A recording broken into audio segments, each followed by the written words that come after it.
Hello, जय हिंद, नमस्कार, राम राम। आप सभी को स्वागत है आप सभी का क्लियर विजन के इस ऑनलाइन प्लेटफॉर्म पर। मैं सुमन चौधरी एक बार फिर से आप सभी के साथ रूबरू हो रही हूं। हमारी जो पटवार टेस्ट सीरीज चल रही है, जिसमें यानी कि 85% के लिए जो 85 टेस्ट आपको दिए जा रहे हैं, उनमें हिंदी के क्वेश्चनों की व्याख्या लेकर के। अब आपको पता है कि आप टेस्ट देते हो तो आपको आंसर रॉन्ग एंड राइट का पता चल जाता है कि सही है गलत है, लेकिन आपको ये नहीं पता चल पाता है कि ये क्वेश्चन गलत हुआ तो कैसे हुआ, आपसे कौन सी मिस्टेक हुई, आप भविष्य में इस प्रकार के क्वेश्चनों में क्या ध्यान रखोगे, कैसे प्रश्न हल होते हैं, इनकी व्याख्या क्या होती है। यानी यदि हम एक प्रश्न को कंप्लीट व्याख्या करके पढ़े तो हमारे एक क्वेश्चन में 4 क्वेश्चन हल होते हैं, आपको पता होगा। तो हम पर पेपर यानी कि अब तक हमने लगभग 33 पेपर सॉल्व कर लिए। आज 34वां पेपर आपके सामने है। एक लगभग 10-11 क्वेश्चन आते हैं। एक क्वेश्चन का मतलब है कि आपके सामने 4-5 क्वेश्चनों का कंसेप्ट क्लियर हो जाता है यदि आप उसको सही ढंग से एक्सप्लेनेशन पढ़ो तो चलिए देखते हैं हम लोग नेक्स्ट क्वेश्चन में। और ये रहा आपका आज का पहला प्रश्न। निम्न में से किस वर्ग में सभी व्यंजन संधि के उदाहरण हैं? ऐसे प्रश्न जिसमें ऑप्शन ज्यादा हो, लेंथी हो, तो इसको देख करके आपको घबराना नहीं है, क्योंकि जितने ज्यादा ऑप्शन दिए हुए रहेंगे उतना ही सरल होता है ऑप्शन में गलती ढूंढना। अब किस प्रकार से होता है तो देखिएगा। अजंत, ऋग्वेद, उन्नत, जगन्माता, उन्माद, सरोज, अनुसंगी, तल्लीन, सुरेश, युगांतर, तथैव, पयोत। यदि आपको एक एक ऑप्शन भी ढंग से पता है तो आप इसमें बहुत आसानी से सही कर सकते हो। कैसे, देखो यहां पे आपको दे रखा है, पीछे से लेते हैं, तथैव, पयोत, पयोद में पह प्लस दे, युगांतर, युग प्लस अंतर, तथैव तथा प्लस एव, वृद्धि संधि, विसर्ग संधि, दीर्घ संधि। क्या कहीं पर भी व्यंजन संधि दिखाई दे रही है? नहीं। इसका मतलब तीनों ही शब्दों में कौन सी संधि है? दीर्घ स्वर संधि। यहां आया है अजंत, ऋग्वेद, उन्नत, यहां आया है अनुसंगी, तल्लीन, सुरेश। अनुसंगी तो फिर भी आपको ये से दिखाई दे रहा है, ऊपर वो भी दिखाई दे रही है, अनुस्वार भी। यहां आपको सुरेश शब्द दे रहा होगा, सुर प्लस ईश, ए प्लस ई मिलकर के ए बन रहा है, यानी कि गुण स्वर संधि। ठीक है, तो ये भी नहीं है। जगन्माता, उन्माद, सरोज, सरोज सर है, विसर्ग प्लस जे यानी कि विसर्ग संधि का उदाहरण है।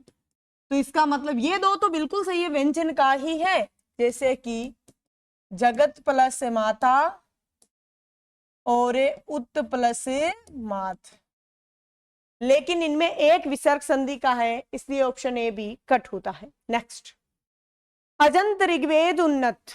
अजंत का अच प्लस अंत बिल्कुल व्यंजन संधि का पहला नियम। ऋग्वेद, ऋक प्लस वेद व्यंजन संधि का दूसरा पहला नियम ही। उन्नत, उत प्लस नत, उन्नत। यानी तीनों ही शब्द किसके हैं? व्यंजन के हैं, इसलिए यहां पर ऑप्शन कौन सा सही होगा? ए सही होगा। नेक्स्ट, 25 का समास विग्रह है। पहले तो आप यहां पे ये देखोगे कि शब्द तो आपको संख्यावाची दिख रहा है, बहुत क्लियरली दिख रहा होगा। पहले तो ये बताओ कि इसमें समास कौन सा है, यदि आपको बहुत अच्छे तरीके से ये समझ में आ रहा है तो कौन सा समास है इसमें? देखो, संख्या तो दे रखी है, लेकिन और या दे रखा है बीच में। इसका मतलब क्या है?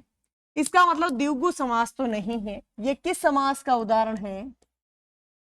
द्वंद्व समास का। अब द्वंद्व समास में 25 का मतलब होता है 20 और 5। आप बोलोगे 5 और 20 क्यों नहीं हो सकते? नहीं, पहले छोटी संख्या दी जाती है। पहले कैसी संख्या दी जाती है? छोटी संख्या दी जाती है, उसके बाद बड़ी संख्या दी जाती है। तो 20 और 5 होता है। निम्नांकित शब्दों में किस शब्द में प्रत्यय नहीं है? गहराई, नाई, पढ़ाई, लिखाई। देखो, गहरा शब्द है, पढ़ना शब्द है, यहाँ पे लिखना शब्द है। इन दोनों में तो क्या आया है, कृदंत प्रत्यय। और गहराई शब्द, इसमें भी यही है, गहराई में गहराई, यानी कि इन शब्द में प्रत्यय कौन सा लगा है, आई प्रत्यय।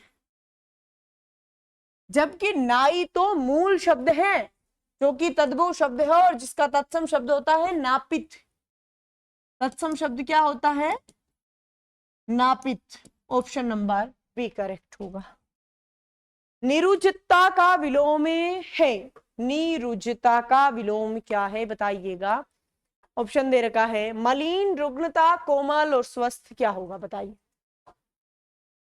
मलिन, रुग्णता, कोमल और स्वस्थ क्या होगा। देखो, मलिन का होगा निर्मल, मलिन यानी गंदा। कोमल का होगा कठोर। स्वस्थ का होगा अस्वस्थ। अब आपके सामने एक ही ऑप्शन बचता है, रुग्णता यानी रोगी, निरुष्टा यानी स्वस्थ आदमी। अरण्य का पर्यायवाची नहीं है। अरण्य बोलते हैं जंगल को, जिसे आप कांतार भी बोल सकते हैं, वन भी बोल सकते हैं, विपिन है, अटवी है, दावा भी बोल सकते हैं, लेकिन वासव नहीं बोल सकते। सची और सुचि का शब्द युग में अर्थ है इंद्र की पत्नी या पवित्र, पवित्र या इंद्र की पत्नी, पार्वती या पवित्र, पवित्र या पार्वती। तो आपको बता दो, सुचि का मतलब पवित्र होता है, ये निश्चित है। अच्छा, इसका मतलब ये दो ऑप्शन तो कट होते हैं, यहां बचते हैं पवित्र और पवित्र। ये तो सची पार्वती का नहीं होता है, इंद्र की पत्नी है सची, उसका नाम है। ठीक है। अक्षौहिणी शब्द में अशुद्धि है, यह शब्द जो कि अपवाद माना जाता है गुण संधि का, और जिसका संधि विच्छेद होता है अक्ष प्लस से उहिणी, और इसमें जो अपवाद है और जो अशुद्धि है वो संधि संबंधी है, क्योंकि ए और मिलकर के होना तो ओ चाहिए जबकि औ होता है। ठीक है। निम्न में से अशुद्ध वाक्य है, सब्जी में हरा धनिया डाला गया, पढ़ाई में आलस्य ठीक नहीं है, मैं तेरे लिए मिठाई लाया हूं, जैसा गुड़ डालोगे उतना ही मीठा होगा। बताओ क्या होगा।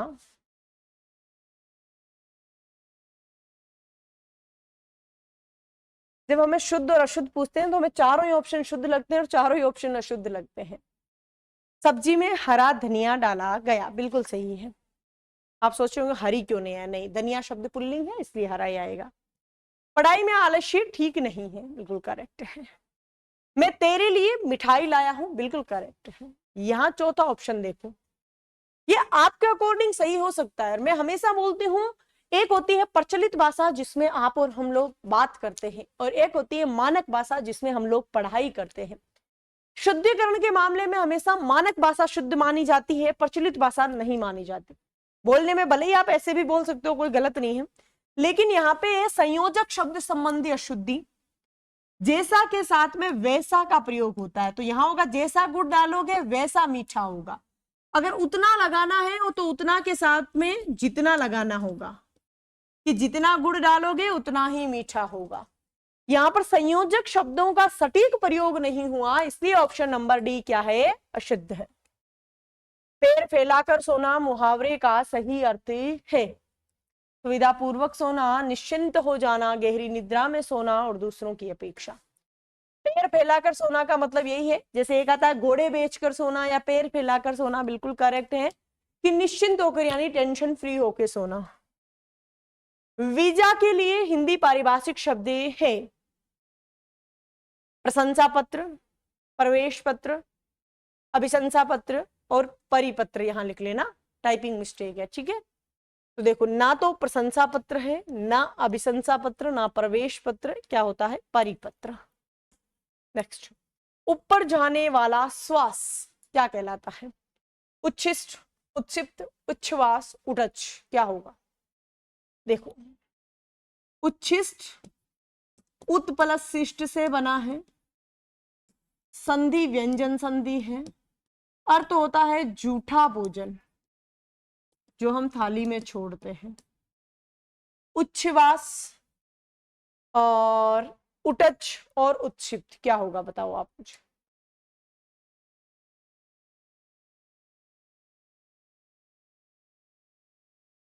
क्या होगा? उत्क्षिप्त, बिल्कुल करेक्ट आंसर है। तो ये होते हैं हमारे टेस्ट नंबर 34 के सारे हिंदी के क्वेश्चन हल। उम्मीद है आप लोगों के पेपर बढ़िया हुआ होगा, उम्मीद है आपको समझ में आ रहा होगा, और आप लोगों के कितने क्या नंबर आ रहे हैं, कितने के आपको क्वेश्चन या फिर एक्सप्लेनेशन समझ में आ रहा है, ये आप लोग कमेंट में जरूर बता सकते हो। और आपको किस टॉपिक पर, किस पर आपको ज्यादा कंसेप्ट क्लियर चाहिए, ये भी आप बता सकते हो। ठीक है, थैंक यू सो मच, धन्यवाद। मिलते हैं हम लोग नेक्स्ट क्लास में।